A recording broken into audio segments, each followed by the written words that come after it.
여러분 혹시 길을 걷다가 고양이가 갑자기 따라온 경험 있으신가요? 처음엔 그냥 우연이겠거니 했는데 계속 뒤를 따라오고 집 앞까지 왔다가 사라지고 또 다음 날 나타나고 그러면 마음이 복잡해집니다. 이거 혹시 나쁜 징조는 아닐까? 뭔가 불길한 일이 생기려는 건 아닐까? 불안해지기 시작합니다. 하지만 불교에서 보면 길고양이가 나를 따라오는 것은 우연이 아니라 과거생부터 이어진 업의 인연입니다. 오늘 이 영상 끝까지 보시면 길고양이 인연의 진짜 의미와 이 인연을 어떻게 대해야 내 업보가 정화되는지 정확히 아실 수 있습니다. 퇴근길 골목을 지나는데 고양이 한 마리가 야옹하고 울면서 다가옵니다.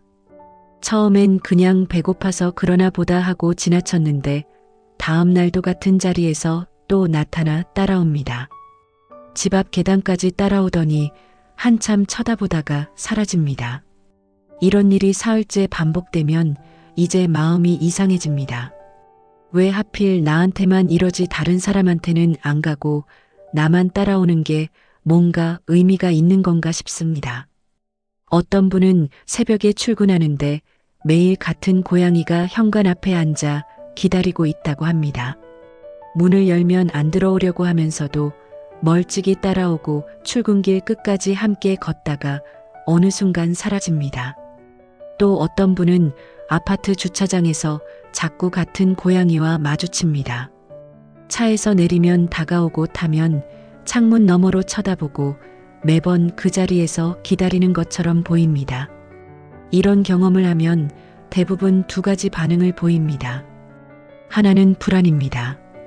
혹시 나한테 안 좋은 일이 생기려는 신호는 아닐까? 고양이가 영물이라는데 뭔가 경고하려는 건 아닐까 겁이 납니다. 다른 하나는 안쓰러움입니다. 저렇게 따라오는 걸 보니 차마 외면할 수가 없습니다. 밥이라도 줘야 하나, 집에 데려와야 하나 고민됩니다. 하지만 키울 여건도 안 되고 이미 반려동물이 있거나 가족이 반대하면 그것도 쉽지 않습니다. 그러다 그냥 못 본 척하고 지나치면 죄책감이 생깁니다. 내가 너무 냉정한 건 아닐까? 저 고양이한테 미안한 마음이 듭니다. 대부분 사람들은 이렇게 생각합니다. 고양이가 따라오는 건 그냥 배가 고파서 또는 사람 손을 많이 타서 누구한테나 그러는 거라고요. 별 의미 없는 일이니까 신경 쓰지 말고 그냥 지나치면 된다고 생각합니다. 반대로 어떤 분들은 이걸 나쁜 징조로 봅니다. 고양이는 영물이니까 뭔가 불길한 일을 미리 알려주는 거라고 겁을 냅니다. 그래서 일부러 피하거나 쫓아내기도 합니다. 하지만 이 두 가지 반응 모두 불교적 관점에서 보면 위험합니다. 그냥 무시하고 지나치면 인연의 신호를 놓치는 것입니다. 과거생부터 이어진 업의 메시지를 외면하는 거니까 같은 패턴이 반복됩니다. 반대로 너무 두려워하거나 미신처럼 받아들이면 마음의 집착과 불안이 생깁니다. 불교에서 보는 핵심은 따로 있습니다. 고양이가 나를 따라온다는 것은 우연이 아니라 업식의 끌림입니다. 과거생에 내가 그 생명과 맺은 인연이 지금 이 순간 다시 연결되는 겁니다. 그 인연이 빚인지 은혜인지 배움인지는 몰라도 분명한 건 내가 이 인연을 어떻게 대하느냐에 따라 지금 이 순간 새로운 업이 만들어진다는 사실입니다. 길고양이 인연이란 무엇일까요? 불교에서는 모든 만남에 이유가 있다고 봅니다. 사람과 사람의 만남도 우연이 아니고 사람과 동물의 만남도 마찬가지입니다. 특히 동물이 먼저 나를 찾아오는 경우는 업의 신호가 더 강합니다. 길고양이가 수많은 사람 중에 유독 나만 따라온다는 건 과거 어느 생에선가 그 생명과 내가 깊은 연결이 있었다는 뜻입니다. 빚을 졌거나 은혜를 입었거나 함께 살았거나 서로에게 상처를 주고받았을 수 있습니다. 그 업의 씨앗이 지금 조건이 맞아서 싹을 틔우는 겁니다. 예를 들어볼게요. 어떤 분이 퇴근길에 매일 같은 고양이를 만납니다. 처음엔 신경 안 썼는데 어느 날 그 고양이가 다친 채로 골목에 쓰러져 있었습니다. 그냥 지나칠 수 없어서 병원에 데려갔고 치료비를 내고 돌봐주다가 결국 입양했습니다. 이분은 나중에 말합니다. 그 고양이를 만난 뒤로 인생이 바뀌었다고요.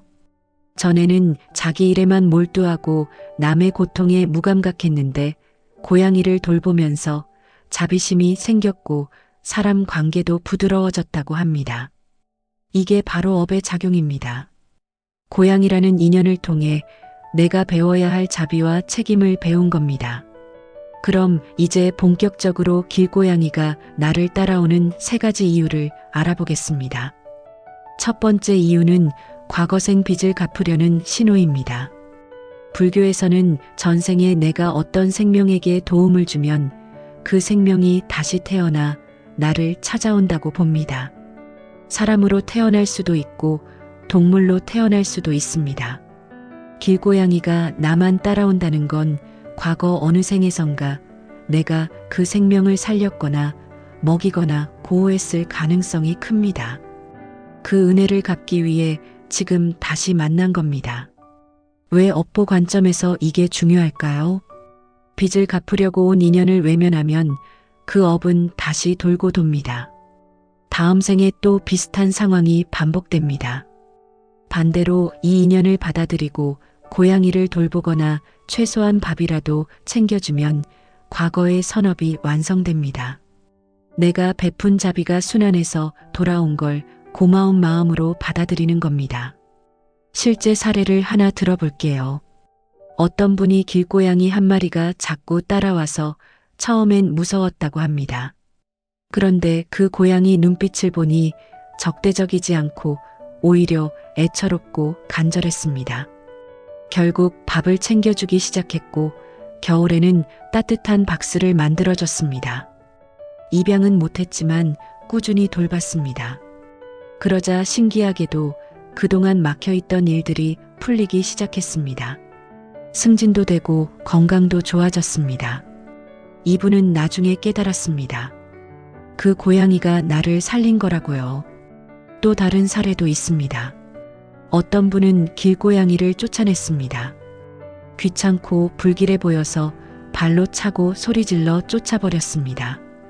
그 뒤로 일이 자꾸 꼬이기 시작했습니다. 사람 관계에서 배신당하고 사업이 망하고 건강도 나빠졌습니다.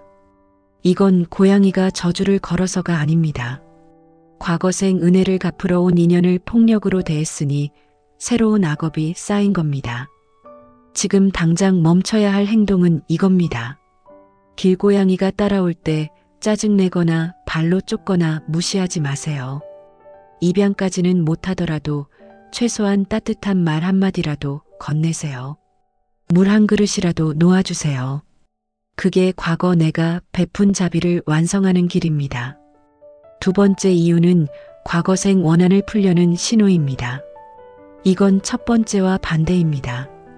과거에 내가 어떤 생명에게 해를 입혔거나 버렸거나 무시했을 수 있습니다. 그 생명이 지금 고양이로 태어나 나를 다시 찾아온 겁니다. 원한을 갚으려는 게 아니라 그 인연을 풀고 싶어서입니다. 불교 관점에서 보면 모든 생명은 윤회 속에서 서로 채권자와 채무자가 됩니다. 이번 생에 내가 누군가를 미워했으면 다음 생에 그 사람이 나를 괴롭힐 수 있습니다. 동물도 마찬가지입니다. 길고양이가 따라오는데 왠지 불편하고 피하고 싶고 보기 싫으면 이건 과거 내가 그 생명에게 빚진 신호일 수 있습니다. 그 불편함이 바로 업식의 기억입니다. 원리를 설명하겠습니다. 업은 씨앗처럼 마음속에 저장됩니다. 과거에 내가 어떤 생명을 학대했거나 방치했다면 그 죄책감과 두려움이 업식에 남습니다. 그 생명이 다시 내 앞에 나타나면 의식적으로는 모르지만 무의식 깊은 곳에서 불편함을 느낍니다. 이게 바로 업의 신호입니다. 현실 사례 하나 들어볼게요. 어떤 분이 길고양이를 보면 이유 없이 화가 났습니다. 왜 그런지 몰라도 그냥 싫고 쫓아내고 싶었습니다. 그러다 어느 날 꿈에서 과거 장면을 봤습니다. 자기가 어린 시절 키우던 고양이를 이사가면서 버렸던 기억이 떠올랐습니다. 그때 그 고양이가 울부짖으며 쫓아왔지만 뒤도 안 돌아봤습니다. 그 죄책감이 마음 깊은 곳에 남아있다가 지금 길고양이를 볼 때마다 무의식적으로 불편함으로 나타난 겁니다. 이분은 그 뒤로 길고양이를 대하는 태도를 바꿨습니다. 밥을 챙겨주고 중성화 봉사도 하고 입양 캠페인도 도왔습니다. 그러자 마음이 가벼워지고 오래된 불안감이 사라졌습니다. 또 다른 사례입니다. 어떤 분은 길고양이가 자꾸 따라와서 결국 입양했습니다. 그런데 그 고양이가 유난히 사람을 무서워하고 숨기만 했습니다. 몇 달을 정성껏 돌보니 조금씩 마음을 열기 시작했습니다. 그 과정에서 이분도 변했습니다. 전에는 조급하고 화를 잘 내는 성격이었는데 고양이를 기다리면서 인내심을 배웠습니다. 상처받은 생명을 돌보며 자기 안의 상처도 치유됐습니다. 지금 당장 시작해야 할 행동은 이겁니다. 길고양이가 따라올 때 불편하다고 외면하지 마세요. 오히려 그 불편함이 내 업의 신호입니다. 과거에 내가 생명을 함부로 대했던 기억을 지금 풀어야 합니다. 입양까지는 못하더라도 미안한 마음으로 밥이라도 챙겨주세요. 그게 과거 업을 정화하는 시작입니다. 세 번째 이유는 지금 내가 배워야 할 자비심을 가르치는 신호입니다. 길고양이는 과거 인연이기도 하지만 동시에 지금 이 순간 내게 필요한 배움을 주는 존재입니다. 불교에서는 모든 만남이 수행의 기회라고 봅니다. 길고양이가 따라온다는 건 지금 내 마음 상태를 점검하라는 신호입니다. 나는 약한 존재를 어떻게 대하는가, 내 안에 자비심이 살아있는가 아니면 무감각하고 이기적으로 변했는가를 보라는 겁니다. 업보 원리로 설명하겠습니다. 내가 지금 길고양이를 대하는 태도가 바로 지금 이 순간 쌓이는 업입니다. 과거 업도 중요하지만 더 중요한 건 지금 업입니다.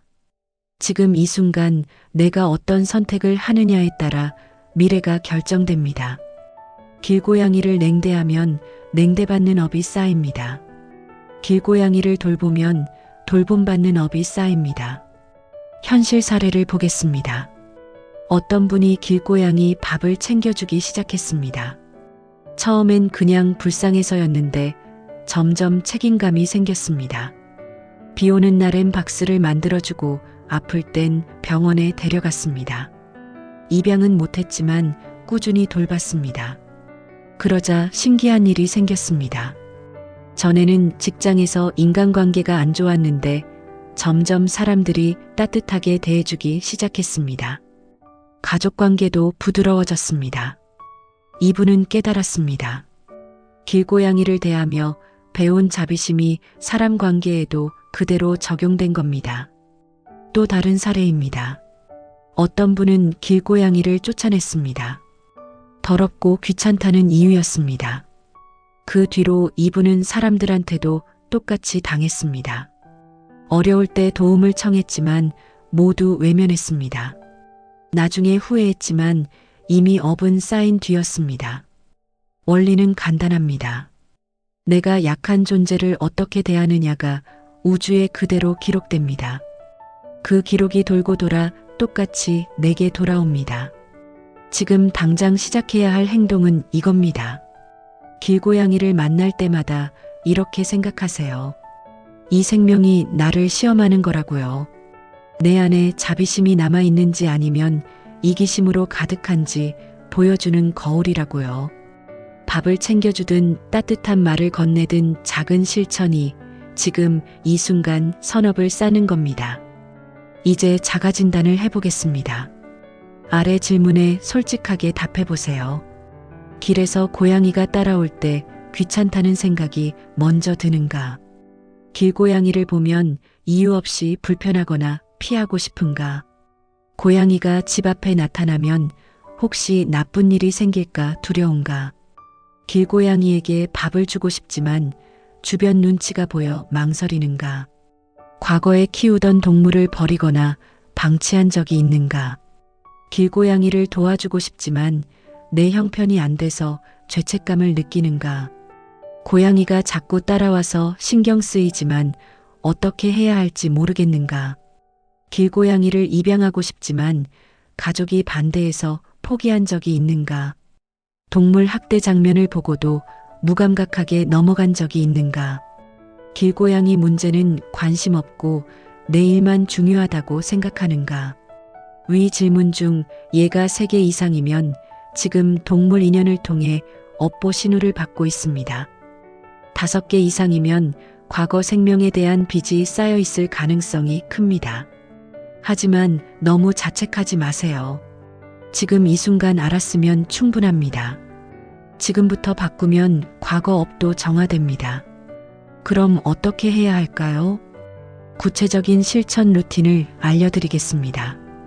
1단계는 일단 멈추기입니다. 길고양이가 따라올 때 짜증내거나 쫓으려는 마음이 들면 3초만 멈추세요.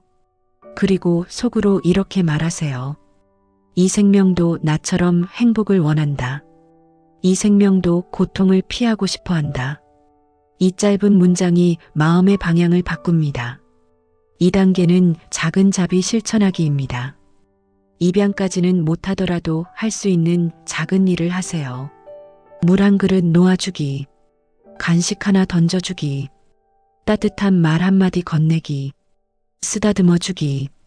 이 작은 행동 하나하나가 지금 이 순간 선업을 쌓습니다. 3단계는 마음 돌아보기입니다. 저녁에 잠들기 전 오늘 하루를 돌아보세요. 길고양이를 만났을 때 내 마음이 어땠는지 점검하세요. 냉대했으면 미안하다고 속으로 사과하세요. 잘 대해줬으면 고마운 마음을 느끼세요. 이 반성과 감사가 업을 정화합니다. 4단계는 서원 세우기입니다. 매일 아침 일어나서 이렇게 다짐하세요. 오늘 만나는 모든 생명을 함부로 대하지 않겠습니다. 특히 약한 존재에게 자비로운 마음을 내겠습니다. 이 다짐을 매일 반복하면 마음의 습관이 바뀝니다. 습관이 바뀌면 업이 바뀝니다. 이제 변화 장면을 그려보겠습니다. 예전에는 길고양이가 따라오면 귀찮아서 발로 쫓았습니다. 이제는 3초 멈추고 마음을 가라앉힌 뒤 물 한 그릇을 놓아줍니다.